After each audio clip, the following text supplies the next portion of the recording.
Hey middle school, this is Miss Doak, and I am doing a flipped recording this week for our whole group, like grade level stuff, because I will be out of town for something for work. So we'll just do this, and then I want to hear from y'all though, so I'm going to put a link in there later for you to let me know that you watched it and tell me what you think, and if you need anything this week, okay? So, this is for middle school, and this is our Mission Possible class. So our skill for today, or for this week that we're learning, is social and relationship skills, okay? And that might sound like a little confusing if you don't really know what social skills means. But here's like an example or a definition that I found online. Social skills are the skills we use to communicate and interact with each other, both verbally and non-verbally, through gestures, body language, and our personal appearance. So here's like a little graphic that I found, like if you're a visual learner like me. Social skills, it just means that you can have appropriate communication skills, that you can resolve conflicts pretty easily, that you know how to do like team building stuff, like you can work and collaborate with others, and that you can just like basically interact with people, like with basic interactions, like just ask people how they're doing, or just show a little bit of empathy here and there, or just be like polite in your conversations, okay? That's kind of what that means. So this is actually something that is considered a college and career readiness standard for students, which means these are the skills that our country believes is vital for you to be prepared to go into the workplace one day, or to succeed in college one day.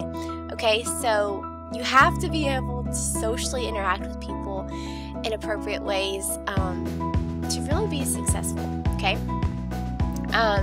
So some of the skills, I just kind of was trying to relate it to things that we do in virtual education, like use effective and oral and written communication skills, okay?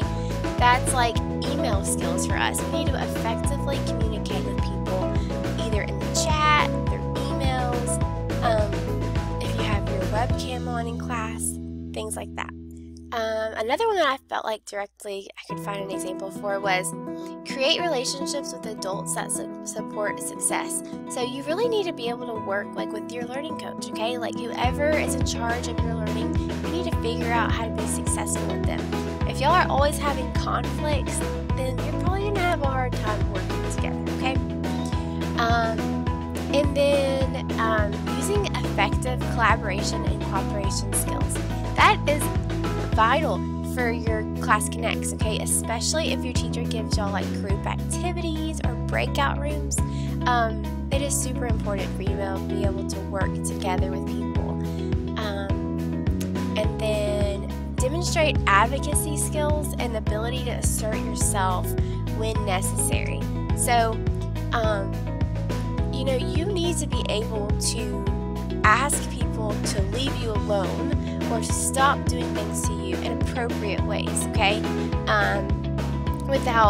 So like I have a foster child right now, and sometimes he'll go to school and if somebody's bothering him, he will handle the situation, okay? And it's not always that you should handle the situation like by getting physical or yelling, but you should know how to just step back, maybe put your hand up, say stop, and if someone doesn't stop, then you go get the appropriate person to handle the situation, but you don't always have to do that. And then demonstrate social maturity and behaviors appropriate to the situation and environment, okay? So really that's just responding appropriately. You know, if you're in a group setting, watch what you say, make sure it's appropriate, and that's kind of what that means. So basically acceptable behaviors that improve social interactions, okay? Especially when you go on to work or something, you know, you need to be able to handle appropriate relationships with either customers or your administration or even your coworkers. Okay, so social skills come from the way that we see things. Okay, so if like I know like a lot of people with autism, they might struggle with social skills. Okay, and that's because their brain doesn't always register things in maybe like what we would consider like socially acceptable ways. Okay, and so they might have to specifically work on social skills. Okay, because their brain doesn't necessarily see things the way that the majority of the population does. Okay, so the way you see things kind of makes you have your actions the way that you do. Okay, so first I think of that as our thoughts. Like, what do you have, any assumptions you have about people, stereotypes you might have about certain people, or even like your past hurts. Like maybe you have trauma in your life, so you're gonna go ahead and assume things about certain situations or certain people. Okay, that literally makes you see things certain ways. Okay, it's how you perceive it. Okay, and then based on how you perceive it, you're gonna act certain ways.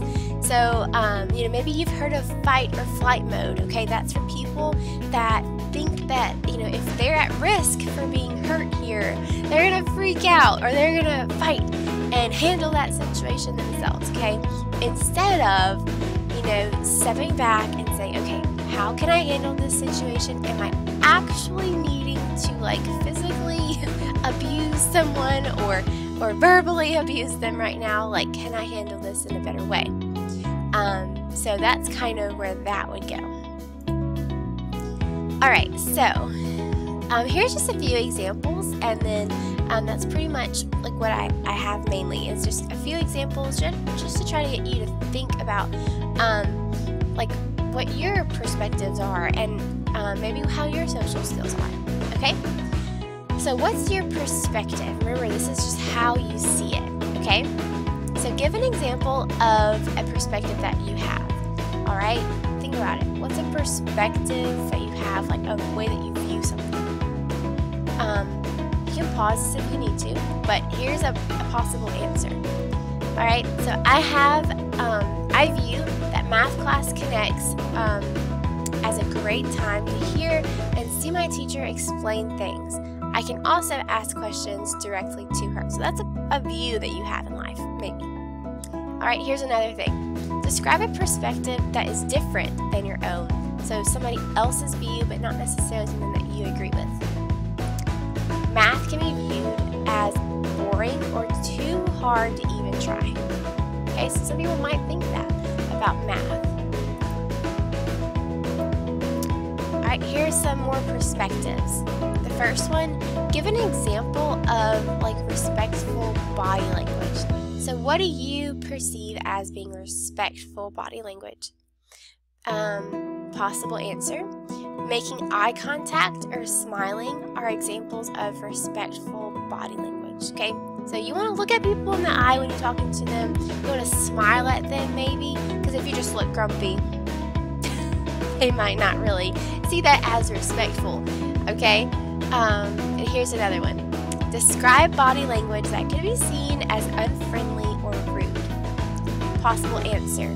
Examples of rude or unfriendly body language would be putting your hands on your hips or clenching your fist at someone. So maybe you have your hands on your hips.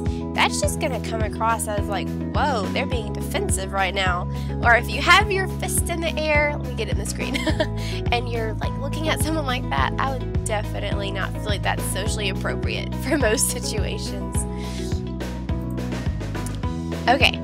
So here's some strategies that I kind of think we should try, okay? So I like this. Open your mind before your mouth. So going back to our chart, change your thoughts before you make actions, okay? Because when you change your thoughts, you'll see things differently and then you'll act differently, okay? So open your mind before your mouth. Some thoughts we have are not appropriate to say, create new thoughts, say better things. Okay, so we're gonna look at some ways that we think, and then we can try to imagine that we changed that thought and we said something better. Okay, we're not always saying the things that we think. All right, so here's one that you could think in your head but not say out loud. Okay, more homework? Something better to say to your teacher or your parent would be, I can play my game for a little less time so I can do my best on this. Okay, that's what your parent or your teacher wants to hear, that you actually care enough to try, okay? And to be respectful. No, I don't want to share the last cookie. Something you could say instead of that was, I was really looking forward to the last cookie, but I can share it with you. What about this one? This room smells terrible. All right, you don't know who is smelling terrible or for what reason. So let's change that thought to, can I use the air freshener or open the window to get some fresh air? Okay, that's a lot more appropriate than just walking into a room and shouting out your thoughts, because you never know what's really going on and whose feelings you're hurting. All right, the last one. I don't want to clean my room. All right, so let's just change our thoughts and remember how much our parents do to help us, and then let's say this. I would be glad to help out and clean up my own room, okay? So that's just your space to clean up when your parents might be responsible for a lot more than that. To be grateful and be willing to do your part. Okay, so some skills that we can specifically practice are right here. So things to work on. So, share conversations with people. Don't only talk, okay? You need to listen as people are speaking to you. Make great comments. So don't just react to people and freak out and give them your first thought. Change your thoughts and respond to people. Don't react, respond appropriately. Start conversations. Instead of just standing there by yourself looking bored and grumpy, maybe look around, see who you can talk to, and start a conversation. Ask them how they feel about something or how they're doing. Maybe you see that they look awesome today. Encourage them about something, and just invite them to sit with you instead of being by themselves. Share experiences with others. And last one, if you do react instead of respond, maybe reflect on that. Okay, if you hurt someone's feelings because you just reacted and you gave them your first thought, even though it wasn't exactly appropriate, look back on why you did that. What triggered that emotion in you, made you feel like you had to fight or flight, or you had to freak out on them? What triggered that? And then what perspective did you have, or like a stereotype or a fear that you had? What perspective did you have that made that situation worse? Okay, so how could you change that fear or that perspective to make it better next time? Okay? Alright, now check this little list right here. Look on our February newsletters from the counselors. It's on our website, and I'll show you our website in a second. And do the little checklist for yourself and see what social skills maybe you're great at and which ones maybe you struggle with that you could probably work on. Alright, so here is the website that I want you to contact me on. Okay, I want you to just tell me if you watched this or not, and hopefully you have the link. If you don't, just go ahead and email me. But it's sites.google.com, and then it's called Counselors Corner Alva. Okay, and look for the middle school section, and that's where we'll be. And then also our newsletter is actually on the website as well, and it is going to look like this: Counselors Corner Newsletter, and you can scroll down until you see resources to download and do the social skills checklist. Okay, thanks for being here. Have a great day.